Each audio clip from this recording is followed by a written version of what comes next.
صرف ایک خدشہ جو ہے کہ ابھی بھی ان کی لیگل ٹیم ظاہر کر رہی ہے کہ جو توشہ خانہ کیس ہے اس کے اندر ان کی گرفتاری جو ہے کہ وہ شاید ڈالی جائے، یا اس وقت جو ہے کہ پاکستان کے طاقتور حلقے جو ہیں کہ وہ اس چیز کے اوپر غور و فکر کر رہے ہیں، حکومتی حلقے جو ہیں عمران خان کے خلاف، جس کا اظہار انہوں نے خود بھی کیا ڈالا جیل کے اندر کہ ان کے خلاف جو ہے پنڈی سازش کیس کی طرز کے اوپر کوئی ایک نیا کیس بنانے کی تیاری کی جا رہی ہے۔ اس کے علاوہ عمران خان نے جو ڈالا جیل میں ہی عدالت کارروائی کے دوران یہ بیان دیا تھا جس میں انہوں نے آرمی چیف کو مخاطب کیا تھا اور کہا تھا کہ اگر ان کی اہلیہ کو کچھ ہو گیا تو وہ آرمی چیف کا پیچھا نہیں چھوڑیں گے، اور اس کے حوالے سے بھی خیال کیا جا رہا ہے کہ شاید اس کے اوپر بھی مقدمہ بنے، لیکن ابھی تک وہ نہیں بنا۔ اگر ایک اگلے چند دنوں کے اندر بھی وہ مقدمہ نہیں بنتا تو پھر عمران خان کی جو رہائی ہے وہ جو اس وقت اندازہ لگایا جا رہا ہے کہ مئی کے اینڈ پہ یا جون کے فرسٹ ویک میں، وہ ممکنہ طور کے اوپر دکھائی دے رہی ہے۔ دوسرا معاملہ جو پرویز لائی یا ڈاکٹر یاسمین راشد، اس حوالے سے جو ڈیل اور یہ ساری چیزیں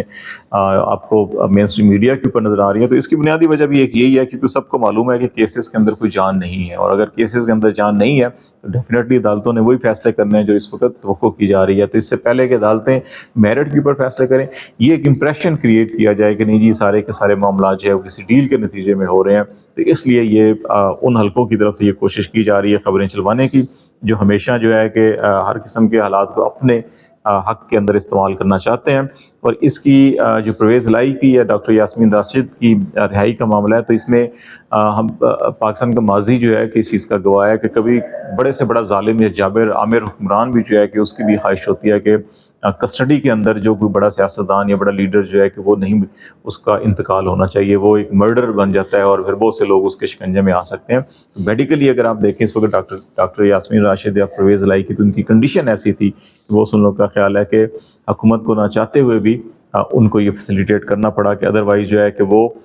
کوئی بھی ایسا بڑا حادثہ ہو سکتا تھا جو حکومت کے گلے پڑ سکتا تھا، اور نہ صرف حکومت کے بلکہ انٹرنیشنلی بھی بہت ساری چیزیں، یونائٹڈ نیشن بہت سارے کیسز کے اوپر نظر رکھ کے بیٹھا ہوا ہے، تو پاکستان کو عالمی سطح کے اوپر بھی بہت سے آپ پابندیاں کہہ سکتے ہیں یا بہت سی ایسے حالات کا سامنا کرنا پڑ سکتا تھا جو پاکستان کے لیے کسی طور کے اوپر بھی سازگار نہیں ہے۔ اور اس میں یہ ضرور ذہن میں رکھیں کہ پاکستان کی جو G S P plus scheme facility ہے یورپی یونین نے جو دی ہوئی ہے اور وہ ساری کی ساری انسانی حقوق کے ساتھ جڑی ہوئی ہے، اگر وہ ختم ہوتی ہے تو پاکستان کی جو ٹیکسٹائل ایکسپورٹ ہے اس کے اوپر بہت بڑا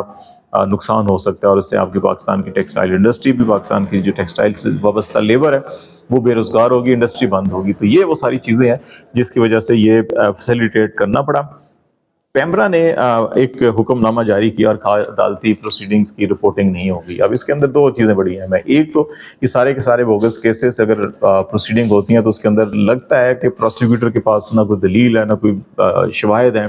ایون 9 مئی کے کیسز کے حوالے سے بھی جو ہے بہت ساری چیزیں کھل کے سامنے آ رہی ہیں، ان لوگوں کو سبکی ہو رہی ہے حکومت کے ان حلقوں کو جو کہتے ہیں کہ ان کے پاس ہر چیز کے ٹھوس شواہد ہیں، ثبوت ہے، اور ماضی کے اندر بہت سے لوگوں کو کئی سال جیلوں کے اندر رکھا گیا، اب وہ چیزیں نہیں بن پا رہی۔ ایک تو یہ وجہ ہے، دوسری وجہ جو ہے کہ آڈیو لیک کیس ہو یا اس سے جڑے ہوئے جو کیسز ہیں، جسٹس محسن اختر کیانی کی عدالت لاپتہ افراد کا کیس ہے، احمد فراد کا کیس ہے، ان کیسز میں کیونکہ تمام کا تمام جو ملبہ ہے ذمہ داری کا وہ اس وقت پاکستان کی سیکورٹی اسٹیبلشمنٹ کے اوپر اور ان قانون نافذ کرنے والے اداروں کے اوپر آ رہا ہے جو اپنے آپ کو حساس ادارے کہلواتے ہیں، اور ان کے بارے میں جو ریمارکس ہو رہے ہیں، جو ان کی طلبیاں ہو رہی ہیں، وہ ناگوار گزری ہیں سیکورٹی اسٹیبلشمنٹ کو، اور اسی لیے پھر انہوں نے پیمرا سے یہ حکم نامہ جاری کروایا اور اس کو چیلنج کر دیا گیا۔ ابھی ریسنٹلی اڈیالہ جیل کے اندر جو ہیئرنگ ہو رہی تھی وہاں بھی عمران خان کیونکہ براہ راست نام لے رہے تھے D G I S I کا، آرمی چیف کا، اور ان کو ٹارگٹ کر رہے تھے، تو وہاں پر بھی پابندی لگائی گئی اور عدالت نے کہا جی کہ آپ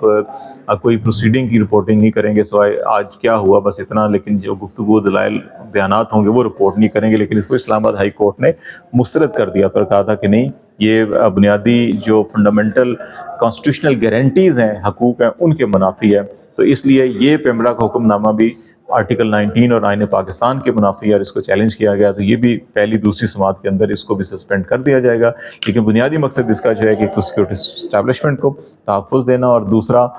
تمام کیسز جو اس وقت چل رہے ہیں